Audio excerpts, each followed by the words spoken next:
Je vérifie que ça fonctionne. Ça tourne, parfait. Bon, bonjour à tous. J'espère que pour tout le monde, le confinement se passe très très bien.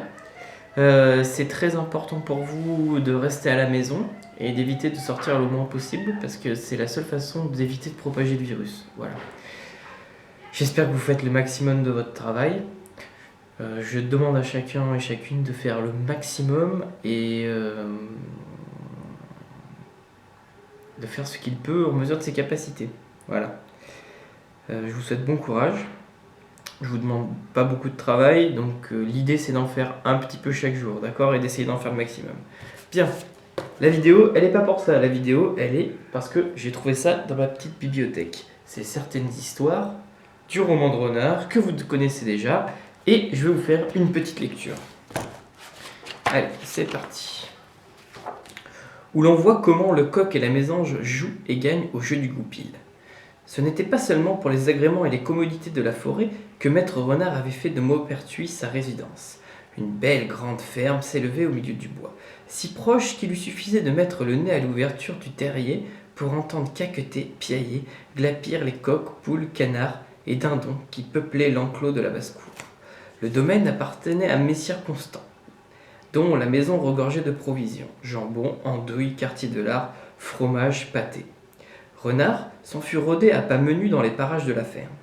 Maître Constant avait mis sa volaille en un lieu sûr et bien fortifié. Le courtil était clos et de tous côtés, de solides pieux en chêne si serrés qu'un souriceau n'y eût trouvé son chemin. Une haie touffue d'aubépines recouvrait cette palissade, qu'on ne pouvait ainsi ni sauter ni franchir d'aucune manière. Renard fit le tour de l'enclos à pas de velours, l'échine aplatie, en pointant le museau où les feuilles étaient plus clairsemées.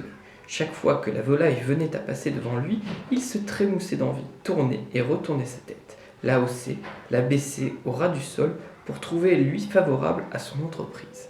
À force d'aller et venir tout le long de la haie, il finit par découvrir un pieu dont le bois paraissait moisi. Tout doucement, il y mit la patte et les dents, tailla dans le bois, agrandit l'ouverture à sa convenance et finit par s'y glisser à plat ventre.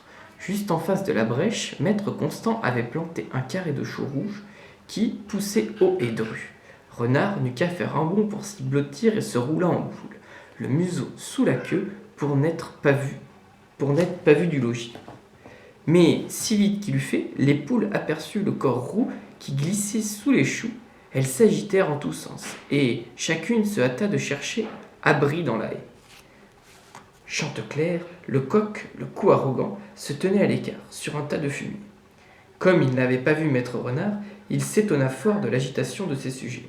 « Que signifie ce remue-ménage » demanda-t-il en hauteur. « Êtes-vous devenue folle ? Ah, sire, nous venons d'avoir grand-peur, lui répondit Pinte la poule.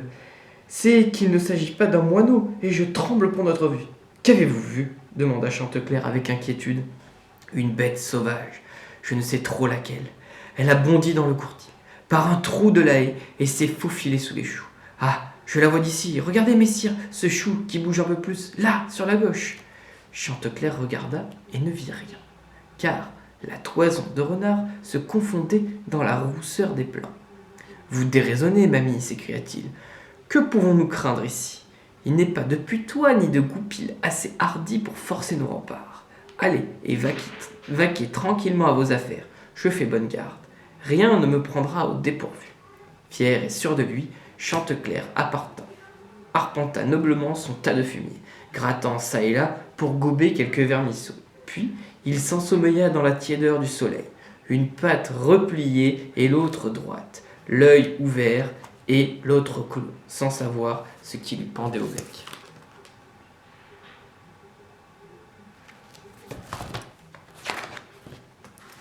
Quand Renard le vit bien assoupi, il traversa le carré de choux aussi légèrement qu'une ombre et s'approcha du fumier, la tête rasant le coq. Chanteclair était immobile, en bonne place. Renard se ramassa et bondit pour happer le dormeur. Mais trop de fougue et d'avidité lui firent manquer le but de la minceur d'une plume. Ses dents claquèrent dans le vide d'un coup sec. Chanteclair, réveillé en sursaut, battit furieusement des ailes et se mit d'un bond hors de portée.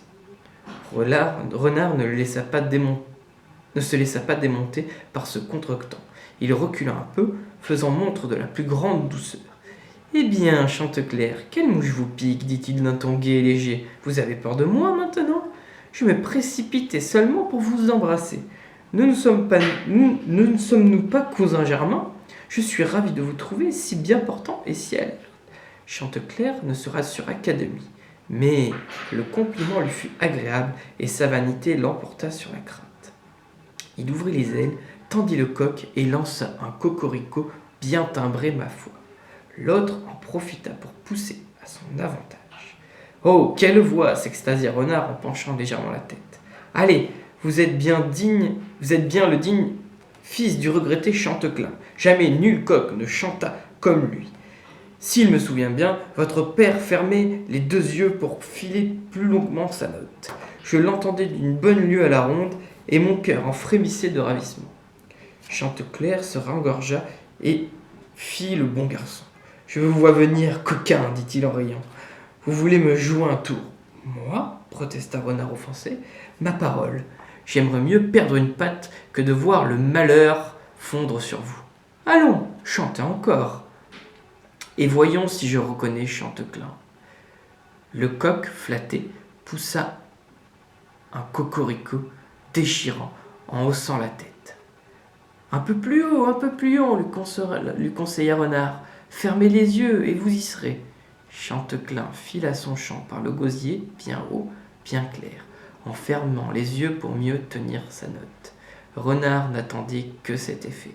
Il bondit de dessous les choux, rafla le chanteur par le col et se sauva, le cœur en fête, tandis que les poules affolées battaient des ailes et caquetaient d'épouvante au fond du courtis.